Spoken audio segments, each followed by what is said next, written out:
Good morning, Botai. Shavua Tov. Last week we spoke about some of the halachot of running and exercising on Shabbat. Somebody had asked, and I said I would address it with regards to swimming on Shabbat. Swimming is a wonderful form of exercise. Swimming, besides for the issues of exercising on Shabbat, creates other issues altogether.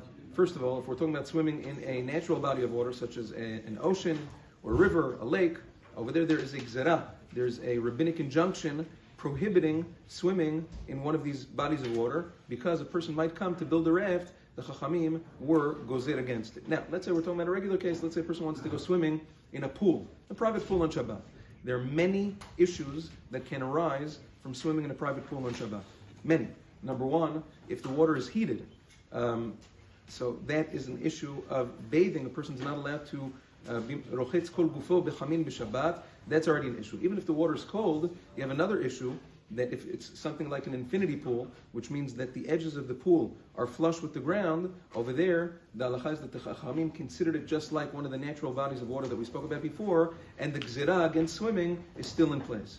Now, most pools are not infinity pools. Most pools have an edge. If the pool has an edge, that already is considered separate from the natural bodies of water, and that gzera doesn't apply anymore.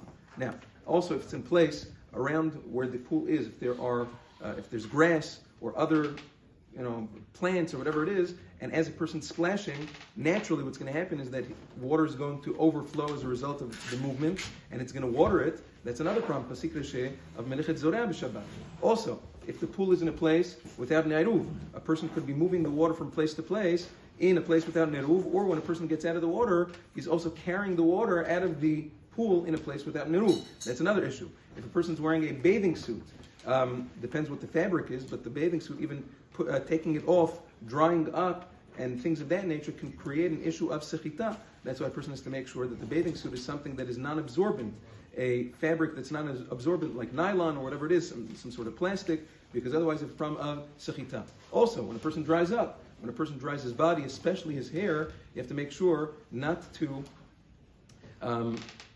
do it so hard, not to put pressure on the hair, especially because there is sechita b'sar Shabbat, at least on a rabbinic level. So because of all of these reasons, if a person's missing any of these, it is asur to go swimming. Even forget about exercise, even for enjoyment, even if a person enjoys swimming on Shabbat, if any of these things are missing, it is problematic. So that's why, in general, poskim tend to tell people to shy away from swimming on Shabbat because these issues exist. Yom Tov and Shavua Tov.